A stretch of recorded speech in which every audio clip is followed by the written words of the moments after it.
Hello guys, welcome to Parag channel. So today we are going to discuss some important questions from chapter acid, bases and salts. So let's get started. So our first question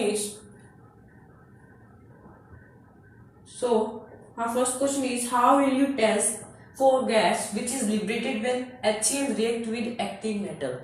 first question मैं आपको हिंदी में भी समझाता हूँ। कहते कि एक active metal है, ठीक है।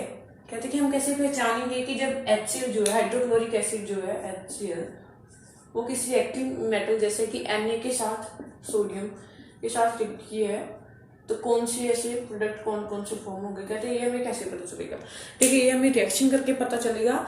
और ये कहते हैं गैस आएगी उसका कैसे पता चलेगा वो भी अभी आपको बता देते हैं। सबसे पहले हमें करना क्या पड़ेगा कि इस रिएक्शन को सोल्व करना पड़ेगा। कौन कौन से प्रोडक्ट आ रहे हैं उनको देखना पड़ेगा। जब प्रोडक्ट में पता चल जाएंगे तो हमें ये भी बताना पड़ेगा कि जो गैस तो हमें पता चल जाएगी पहले कौन सी रिलीज होने वाली है, पर हमें ये बताना होगा कि हम टेस्ट कैसे करेंगे उस गैस का। मैंने पिछली वीडियो में बनाई हुई है इसी एसिड बेसिस एंड सॉल्ट पे, उसमें सारा कुछ बताया हुआ है। HCl plus NaCl plus H2 इतना हमें पता चल गया। ये कैसे पता चलेगी जो गैस है वो H2 ही है। ये कैसे हम श्योरली कह सकते हैं कि जो H2 गैस है वही रिलीज होगी। ये हमें कैसे पता चलेगा, जब हम बर्निंग कैंडल जब मैचस्टिक को जैसे पत्ती होती है ना उसको लेकर आएंगे जलती जलती को, तो क्या होगा, पोप साउंड जो है आएगी। इसका मतलब क्या है कि जो H2 गैस है ना वो रिलीज हुई है। आप नेट से निकाल सकते हैं, से आपको सर्च करना है पोप साउंड, आपको आवाज सुनने को मिल जाएगी, ठीक है। ये हमारा हो गया कि जो कि हमारा फर्स्ट क्वेश्चन था, ये भी बहुत इंपॉर्टेंट था। नेक्स्ट क्वेश्चन हमारा है what do you mean by baking powder, how does it make the cake soft and spongy. कहते कि बेकिंग पाउडर क्या है और कहते कि एक केक को कैसे सॉफ्ट एंड स्पॉन्जी बनाता है ये हमें बताना है। ये क्या है, बेकिंग पाउडर क्या है ये हमें पता है। मैंने पिछली वीडियो में ये भी क्वेश्चन डिस्कस करवाया है, बस आपको एक बार टेस्ट में ले जा रहा हूँ। बेकिंग पाउडर क्या है, मेनली बेकिंग पाउडर ये है। बेकिंग पाउडर क्या है ये भी आपको पूछना सकता है कि बेकिंग पाउडर के कॉन्स्टिट्यूएंट बताओ कि किस किस से बना है। ये भी सेम बात है, बेकिंग सोडा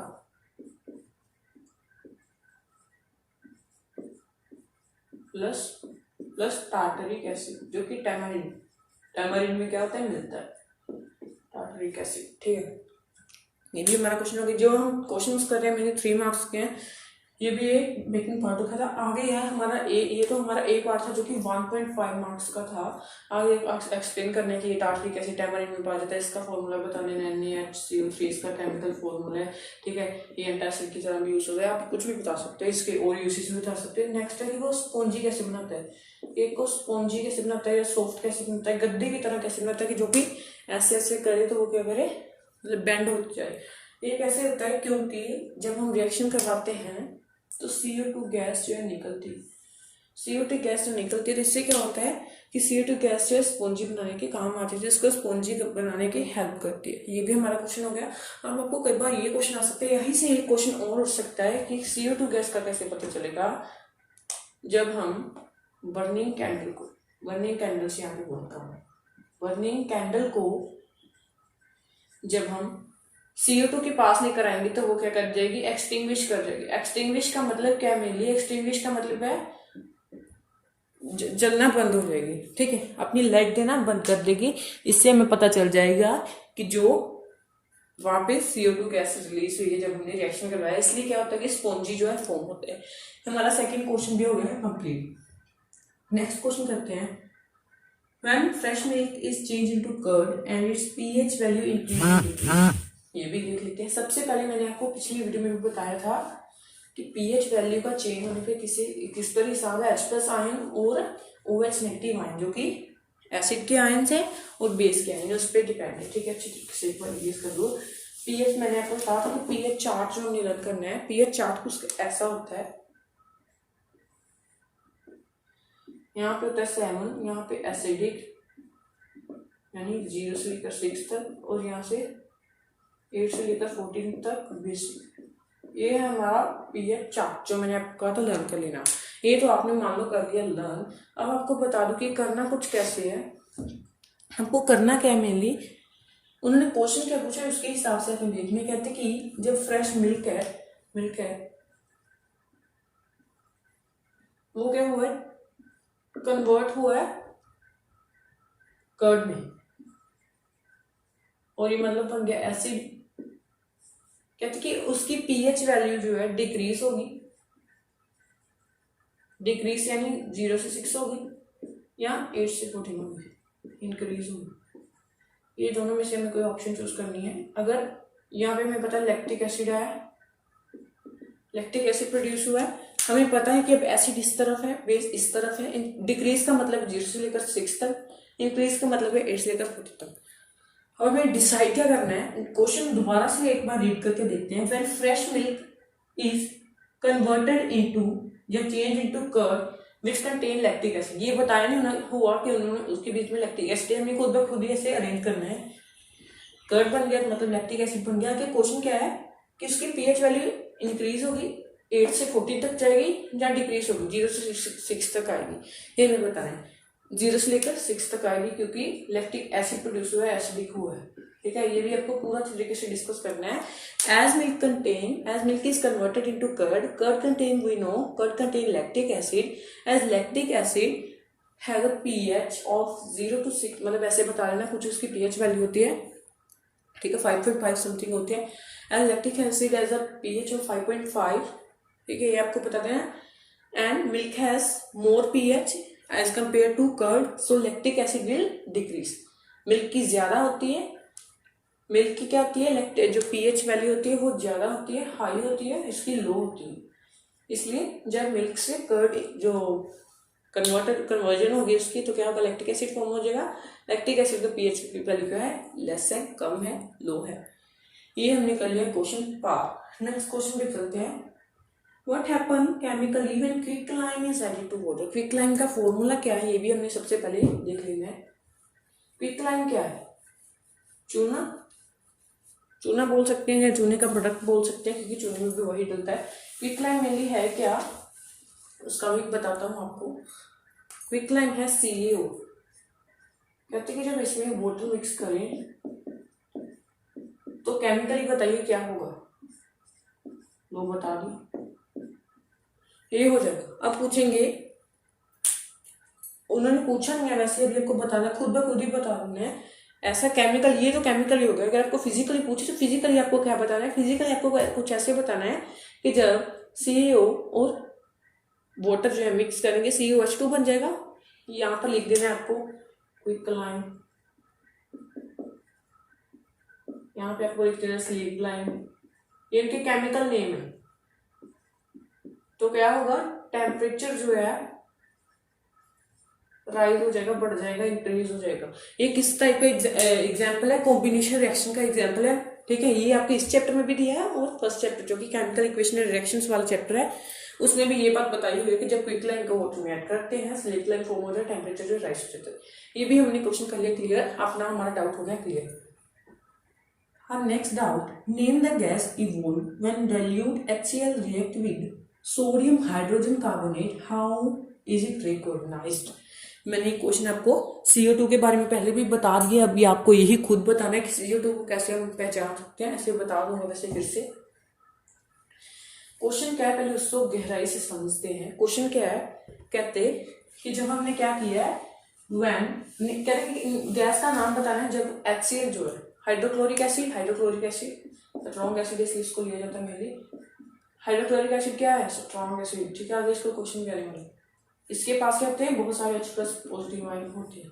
क्या कहते हैं, इसको सोडियम हाइड्रोजन कार्बोनेट NaHCO3 के साथ रिएक्ट करवाया गया तो कौन सी गैस फॉर्म होगी, सबसे पहले NaCl फॉर्म होगा प्लस CO2 गैस आएगी। ठीक है, ये वाले प्रोडक्ट जो है फॉर्म होने वाले हैं और आगे वाटर भी बनने वाला है। कहते हैं कि ये हम कैसे अंदाजा लगा सकते हैं कि CO2 गैस है वही रिलीज होगी, कोई और गैस भी तो रिलीज हो सकती है, इसको कैसे पहचाने, आप आंसर कीजिए कमेंट बॉक्स में जल्दी। मैंने आपको पहले भी बताया हुआ कि CO2 जो है बर्निंग कैंडल के साथ ही रिलेटेड है। बताइए अभी ये क्या करती है कि बर्निंग कैंडल को एक्सटिंग्विश कर देती है, बर्निंग कैंडल को बुझा देती है, उसकी बत्ती जो है खराब कर देती है, एक्सटिंग्विश कर देती है। जैसे कि ये कैंडल जल रही है, जैसे CO2 आएगी, आप खुद ब खुद भी एक्सपेरिमेंट कर सकते हैं। जैसे कि ये CO2, आपने ये कैंडल लेनी है, मान लो ये कैंडल है, इसके ऊपर जो फ्लेम जल रहा है, अपने मुंह से फूंक लगानी है तो ये क्या करेगी, कैंडल जो है एक्सटिंग्विश हो जाएगी। क्यों हो जाएगी? क्योंकि हम मुंह से अपने CO2 जो है छोड़ रहे हैं। ठीक है, यही इसका रीजन था। हमारा अभी नेक्स्ट क्वेश्चन की तरफ चलते हैं। नेक्स्ट क्वेश्चन क्या कहता है, how does the flow of acid rain water into river make the survival of aquatic life in the river difficult। बहुत इंटरेस्टिंग क्वेश्चन है, ये भी पीएच से रिलेटेड है। आप इसका आंसर दे पाएंगे अगर आपको ये बोर्ड में आ जाता। दोबारा से सुनिए, how does the flow of acid rain into river make the survival of aquatic animal in river difficult. अभी क्वेश्चन क्या है, वाटर है, pH 7, एसिड है, pH मान लो 5 मान लो, ज्यादा नहीं लेते। ये नहीं हमने 0 ले ली, 2 ले ली, 3 ले ली, ऐसे नहीं मानेंगे। ठीक है, अब क्या होगा, जब वाटर और एसिड का मिक्सचर बनेगा तो क्या होगा, एसिड वाटर पे अपना इफेक्ट डालेगा। वाटर क्या करेगा कि एसिडिक में चेंज होना शुरू हो जाएगा, फिर हम उसको क्या बोलेंगे, एसिड वाटर। ठीक है, एसिड रेन की जगह से जो वाटर मिक्स हुआ है उसको हम एसिड वाटर बोल देंगे। वाटर जो एसिडिक हो जाएगा, जो एक्वेटिक एनिमल है यानी ये फिश है, यहाँ पर पीएच बन गई है, मान लो कि पीएच अभी हो गई है 6 pH हो गई, इस पे बहुत सारा इफेक्ट लग जाएगा। फिश पे इफेक्ट आएगा, पीएच पहले 7 थी वाटर की, अब अचानक से एसिड रेन आई तो पीएच होगी 6। फिश के लिए अपना कन्वर्जन करना बहुत डिफिकल्ट हो जाएगा। चाहे ये अपना कन्वर्जन कर लेती है टेम्परेचर के हिसाब से, पर पीएच तो किसी हिसाब से तो नहीं कर सकती, इसको डिफिकल्टी आएगी थोड़ा, क्योंकि पीएच जल्दी से चेंज होगी। 7 से पहले एसिड में 5 थी हुई और फिश को pH 6 लेनी पड़ी। जरूरी नहीं है 6 आएगी, क्या पता यहाँ पे 2 आ जाए, 3 आ जाए, 4 आ जाए। फॉर एग्जाम्पल, अगर कोई एसिड हार्मफुल है, यहाँ पे मान लो 3 था और यहाँ पे 2 बन जाएगा, या मान लो यहाँ पे भी 3 बन गया, तो फिश के लिए तो और भी डिफिकल्ट हो जाएगा, क्योंकि पहले 7 थी, बहुत ही जल्दी से वो 3 में चेंज होगी और एक्वेटिक एनिमल क्या हो जाएंगे, डाई हो जाएंगे, उनकी डेथ हो जाएगी। यही है इसका मेन कारण। ठीक है, जब हम वाटर और एसिड को मिलाएंगे, जैसे कि हमें पता है कि वाटर जो है न्यूट्रल है और एसिड जो है उसकी पीएच कुछ भी हो सकती है, जो कि 0 से लेकर 6 के बीच में है, 0 से लेकर 6 के बीच में। ठीक है, कोई भी आप ले सकते हैं। एग्जाम्पल के तौर पे बता देना, आपने बताना है कि जो वाटर है अभी उसकी मान लो कि पीएच जो है 3 हो जाएगी।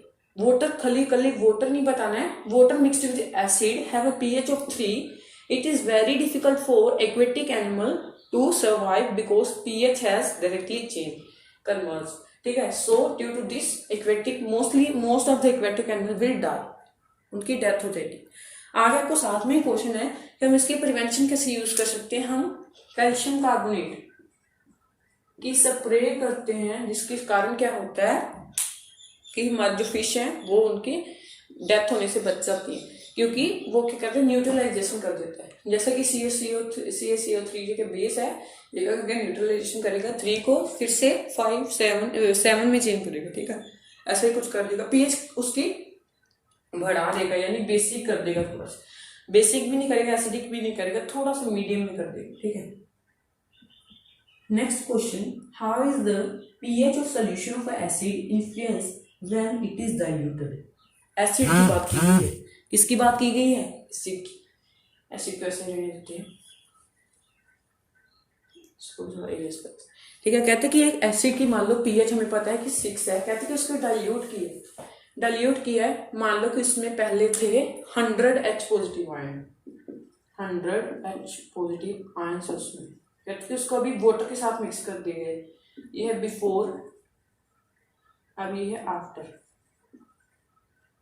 फिर से एसिड प्लस वाटर हो गया। अभी ये एसिड प्लस वाटर, अब जो है आयंस जो है पहले 100 थे, अब कम हो जाएंगे। क्यों कम हो जाएंगे, उसकी एसिडिटी जो है कम हो जाएगी। क्यों कम हो जाएगी, क्योंकि अभी जो एसिड है वो तो एसिडिक है उसका नेचर, पर जो वाटर है वो क्या है, न्यूट्रल। अब एसिड में वाटर ऐड होगा, इसके पास कोई भी आयन नहीं है, और सोल्यूशन पहले मान लो ये था 2 ml का, अब ये 10 ml का हो गया, तो उसके हिसाब से क्या होगा कि 100 H पॉजिटिव आयन जो डिवाइड हो जाएंगे पूरे सोल्यूशन में। इसके क्या होगा कि 1 क्यूबिक सेंटीमीटर में, यानी पहले अगर 2 ml इसमें एक पार्ट था यहाँ पे 5H पॉजिटिव आयन आते थे। अब जब वाटर के साथ मिल गया तो यहाँ पे क्या आएंगे 2H पॉजिटिव आयन आएंगे। क्यों आएंगे? क्योंकि ये जो पूरे H पॉजिटिव आयन है पूरे डिवाइडेड होंगे। जैसे कि ये पूरा बीकर है, पहले ठीक है पूरा मान लो ये बीकर है जो ब्लैक बोर्ड शो हो रहा है आपको। अब क्या हो रहा है कि मैंने यहाँ से एक छोटा सा पार्ट उठाया वाटर का, एसिड का छोटा सा पार्ट उठा लिया एसिड का। अब मैं अगर उसको टेस्ट करूंगा तो उसकी एसिडिटी बहुत होगी, बहुत ज्यादा उसकी एसिडिटी होगी, ठीक है। उसका पीएच कलर जो है रेड तक जाएगा। अगर थोड़ा लिया उसका पीएच कलर रेड तक जाएगा। बट अगर हमने स्ट्रॉन्ग एसिड में थोड़ा सा वाटर मिला दिया, थोड़ा सा नहीं 8 ml मान लो मिला दिया, तो क्या होगा उसका कलर क्या होगा ब्लू तक का आ जाएगा। उसका कलर ब्लू तक आएगा, ब्लू सॉरी कह रहा हूँ वाई तक आ जाएगा, ठीक है वाई तक आ जाएगा, ऑरेंज तक आ जाएगा, ठीक है। इससे क्या होगा कि हमें जो क्यूबिक सेंटीमीटर, जैसे मैंने ये वाला बिफोर वाला पार्ट उठा लिया, मान लो कि ये थोड़ा सा वाटर है, इतना मैंने पार्ट उठाया तो इसमें क्या थे 5H पॉजिटिव आयन थे। बट जब मैंने एसिड में वाटर ऐड करके जो हमने थोड़ा सा पार्ट निकाला वाटर का, उसमें क्या होगा जितना पार्ट हम निकालेंगे उसमें क्या होगा थोड़े 5 से बहुत ज्यादा कम जो होंगे H पॉजिटिव आयन मिलेंगे, क्योंकि अब सोल्यूशन की कंसंट्रेशन ज्यादा होगी। यानी कंसंट्रेशन कहने का मतलब है कि जो सोल्यूशन है वो बहुत ज्यादा हो गया, सोल्यूशन वाइड हो गया। ये भी हमने क्वेश्चन कर लिया। नेक्स्ट क्वेश्चन है how does the pH of solution change when base is diluted. फिर से वही बात आ जाएगी, बस एसिड की जगह क्या होगा वाटर आ जाएगा और H पॉजिटिव आयन की जगह क्या हो जाएगा OH नेगेटिव आयन आएगा। यहाँ पे थोड़ा सा मैं भी इसको भी चेंज कर देता हूँ, यहाँ पे ये चेंज हो जाएगा, बाकी सारा सेम रहेगा, बस यहाँ पे OH नेगेटिव आ जाएगा, यहाँ पे भी 2OH नेगेटिव, यहाँ पे बेस आ जाएगा, यहाँ पे बेस आ जाएगा। अब क्या हुआ बेस में भी वही बात आ जाएगी। जब बेस पहले था 2 ml था, अब उसमें 100 OH नेगेटिव आयंस है, 100 OH नेगेटिव आयंस है। यहाँ पे भी 5 OH कर लो नेगेटिव। उसके पास पहले 100 OH नेगेटिव आयंस थे, ठीक है। जब हमने उसमें से पार्ट थोड़ा सा उठाया तो क्या होगा कि उसमें थोड़ा सा मतलब कि पूरे जो बेस था, जैसे मान लो ये पूरा भी बेस है, इसमें से छोटा सा ये पार्ट उठा लिया हमने, तो क्या होगा उसमें से 5 OH नेगेटिव आयंस जो हमें निकलेंगे एक पार्ट से, छोटा सा एक पार्ट था।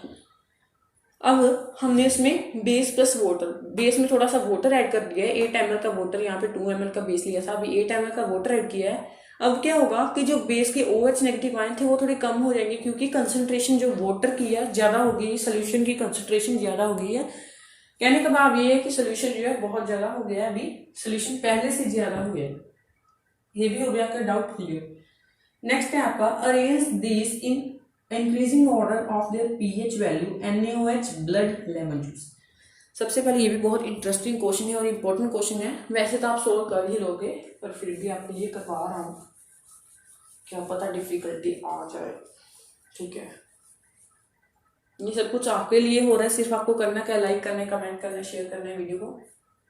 क्वेश्चन क्या है NaOH ब्लड और लेमन जूस, इनको कहते हैं कि इंक्रीजिंग ऑर्डर में कीजिए। इसके लिए आपको करने के 2 तरीके बताऊंगा। अगर एसिड इधर को लेना है, मतलब एक ही तरीका होगा, फिर सबको इधर उधर थोड़ा करना पड़ेगा। यहाँ पे बेस, अब एसिड से लेकर बेस तक जाएगा, सबसे पहले क्या आएगा लेमन जूस जिसकी पीएच बहुत कम है। उसके बाद आ जाएगा ब्लड जिसकी पीएच है 7.4 समथिंग, NaOH जिसकी पीएच है 14। ये भी हो गया हमारा क्लियर। देखो कितना इजी क्वेश्चन था, देखने को बहुत कंफ्यूजिंग था। इसकी हमने जो क्वेश्चन मेनली इस चैप्टर में से आते हैं वो पीएच वैल्यू के हिसाब से उस पर बैलेंस होते हैं। जैसे कि लेमन जूस की हमें पता है पीएच जो है 5 कुछ है समथिंग, ब्लड की 7.4 समथिंग है और NaOH की 14 समथिंग है, ठीक है। इससे हमें क्या हिसाब लगाना है, किसी भी तरह को कर सकते हो। जैसे आपने इधर को NaOH सबसे पहले कर दिया, जो ये वाला पार्ट है NaOH सबसे पहले, अगर आप NaOH इधर लिखते तो ब्लड सेकंड में और लेमन जूस थर्ड में आ जाना था, फिर आपको करना था साइन भी उल्टे करने पड़ने थे, ठीक है। बहुत इजी था। वैसे उन्होंने इंक्रीजिंग में बोला था, हमने कैसे लिखना था, इस इंक्रीजिंग में ही है, ये इंक्रीजिंग में ही है। यही एक क्वेश्चन है, आपको टिप याद रखनी है। अगर उन्होंने बोला कि डिक्रीजिंग ऑर्डर में बताइए तो क्या आपको बताना है, NaOH, ब्लड और जूस, लेमन जूस। अब क्या करना था आपको, ऐसे करना था डिक्रीजिंग ऑर्डर में, कि ऐसे आपको हिसाब लगाना है कि इंक्रीजिंग में बोला है या डिक्रीजिंग में बोला है। सबसे पहले आपने याद रखना है कि पीएच वैल्यू के हिसाब से हमें करना है, फिर बाद में आपको क्या याद रखना है कि इंक्रीजिंग में बोला है या डिक्रीजिंग में बोला है। ये भी आपको हो गया क्वेश्चन क्लियर। नेक्स्ट क्वेश्चन पे चलिए। कहते हैं two solution of A and B have pH value of 5 and 8, which solution is basic in nature. अब सोल्यूशन दो लिए हैं, एक की पीएच है 5 और एक की है 8। हमें पता है 0 से लेकर 6 तक क्या होते हैं, एसिडिक होते हैं। 8 से लेकर 14 तक क्या होते हैं, बेसिक्स होते हैं। उन्होंने पूछा बेसिक कौन सा है, 8 आ गया, इसका मतलब 8 वाला जो है बेसिक है। और आपको ये भी पूछ सकते हैं कि 5 वाला क्या है, आपको एसिडिक बता देना है, ये भी आपको क्लियर हो गया। अब पूछेंगे 8 वाला बेसिक क्यों है, क्योंकि इसमें OH नेगेटिव आयन की कंसंट्रेशन ज्यादा होगी। ये भी पूछ सकते हैं कि इसकी इसकी एसिडिक क्यों, क्योंकि इसमें H पॉजिटिव आयन की कंसंट्रेशन ज्यादा होती है। ये भी आपका क्वेश्चन क्लियर था। कुछ बेसिक क्वेश्चन अभी मैं आपको स्टार्टिंग करवा रहा हूँ, क्योंकि ज्यादा अगर हम ऊंचे वाले पीक पे चले जाएंगे तो हमें डिफिकल्टी आएगी, आपको डायरेक्टली मैं पीक पे नहीं जाना चाहता। नेक्स्ट क्वेश्चन है, why does tooth decay start when the pH of mouth is lower than 5.5। Question भी डिस्कस करते हैं। सभी क्वेश्चन मेरे जो है ना पीएच पे घूम के आ रहे हैं, पीएच सब कुछ पीएच ही है। पीएच वाली वीडियो बनी हुई है, आप जाकर देख सकते हो अगर आपको पीएच के बारे में अभी नहीं पता चलता, क्योंकि पीएच पे ही मेन क्वेश्चन आपको आने वाले हैं। पीएच बहुत कुछ पीएच के बारे में। क्वेश्चन दोबारा रीड करते हैं। व्हाट टूथ डिके क्यों होती है, जब हम टूथ डिके करते क्यों होती है, जब हमारे माउथ की पीएच जो है 5.5 से नीचे चली जाती है। इसका बहुत ही सिंपल रीजन है, आपको क्या बताना है कि टूथ डिके इसलिए हो जाती है जब हमारा माउथ का पीएच जो 5.5 से नीचे चला जाता है। इसलिए होती है क्योंकि जब हम खाना खा लेते हैं, जरूरी नहीं है रात को, शाम को भी अगर खा लेते हैं, तो उसमें क्या होता है कि शुगर फॉर्म हो जाती है। सबसे पहले क्या होते हैं, माइक्रो ऑर्गेनिज्म जो एक्ट करते हैं, स्मॉल ऑर्गेनिज्म एक्ट करते हैं, वो शुगर में कन्वर्ट करवा देते हैं। ठीक है, शुगर में कन्वर्ट होने के कारण हमारे दांत पे शुगर रहती है। इससे क्या होता है कि माइक्रो ऑर्गेनिज्म और ज्यादा रिएक्शन स्टार्ट कर देते हैं, पूरे दांतों में, पूरे चबाड़े में क्या करते हैं कि शुगर बनाना शुरू कर देते हैं, फैक्ट्री लगा लेते हैं खुद ब खुद। ये क्या करते हैं, फिर क्या होता है कि पीएच जो है कम हो जाती है। क्यों कम हो जाती है, क्योंकि टूथ डिके स्टार्ट हो जाती है। ठीक है, ये बहुत इंपॉर्टेंट क्वेश्चन है, लर्न भी आपको कर लेना है। आगे आपको ये भी बता सकते हो कि इसकी प्रिवेंशन मेजर क्या है। आपको टूथपेस्ट यूज करनी है, कहते हैं सेंसोडाइन यूज करो, कोलगेट यूज करो, पेप्सोडेंट यूज करो। उनके यही फंक्शन है कि वो टूथ डिके होने से बचा लेते हैं। ठीक है, ये भी आपको क्वेश्चन होगा clear. What would be the color of litmus in a solution of sodium carbonate? Very interesting question. You should have to prepare this question also. Question क्या है, कहते हैं कि जब हम लिटमस को डालते हैं, ये नहीं बताया ब्लू है या रेड है, ये हमें दोनों टेस्ट करने पड़ेंगे। Na2Cl3 में डालेंगे तो क्या होगा, ये हमें बताना है। कहते हैं कि Na2 सोडियम कार्बोनेट को अगर हम डालें तो क्या होगा, एक कर देगा, जो ब्लू लिटमस है वो ब्लू रहेगा और रेड लिटमस क्या होगा, ब्लू में चेंज हो जाएगा। ठीक है, so here are video and if you like our video please hit the like button, subscribe button and share our video. Thank you.